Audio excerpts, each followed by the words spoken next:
মাত্র মাত্র মাত্র 50 টাকা দিয়া সেই কাঙ্ক্ষিত জায়গায় আমি পৌঁছে যাবো, মানে কাঙ্ক্ষিত জায়গাটা আমি পার করবো। অবশেষে ভাবতেছেন নিশ্চয়ই কাঙ্ক্ষিত জায়গাটা কি?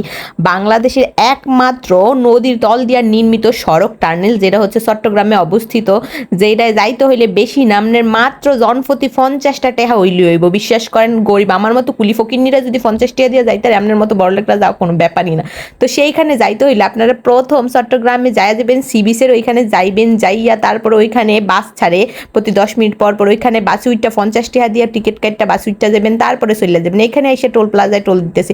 এখানে যাওয়ার জন্য মোর মন কতদিন আকুফাকু করতেছিল, মুই তো বড় লোক ছিলাম না, যার জন্য আমি যাইতে পারি না, কারণ এখান দিয়ে প্রাইভেট কার যাইতে হয়, রিক্সা গাড়ি যাইতে দেয় না। কিন্তু প্রাইভেট কারের মতো টেহা মোর কাছে নেই, মুই হচ্ছে কুলি ফুকিনি, মানে জাত ফুকিনি।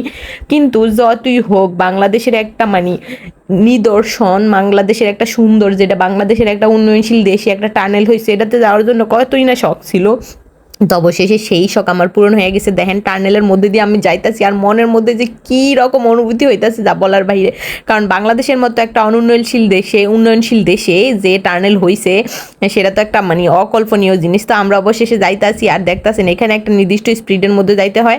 তো এই স্পিডের মধ্যে দিয়ে আমরা যাইতাছি। যারা আমার মতো ফকিরও আছেন তারাও এই কর্ণফুলী টানেল উপভোগ করতে পারবেন। তারা চট্টগ্রাম আইলে এখান দিয়ে 50 টাকা দিয়া, মানে জনপ্রতি 50 টাকা দিয়া যাইতে পারবেন। তো আমরা চট্টগ্রামে মামার বাসায় আইছি, হেন থেকে সি বিচ ঘুরতে গেছি, তারপরে আমরা তাইকা সবাই মিল্লা তারপরে কর্ণফুলী টানেল পার হয়েছি। নিশ্চয়ই ভাবতেছেন চাইলে আবার কেমনে আইবেন, ওই পাশে থেকে আবার বাস ছাড়ে সেম ভাবে 50 টাকা দিয়ে আবার এই পাশে আইবেন, তারপরে আপনি আপনার বাইক যাইতেন গিয়ে পারবেন, কোনো ঝামেলা নাই। অবশেষে আমরা আমাকে কাঙ্ক্ষিত এই পাশে চলে আসি, নাইমা যাইতেছি, আবার ওই পাশে ব্যাক করবো। বাই বাই, আল্লাহ হাফেজ।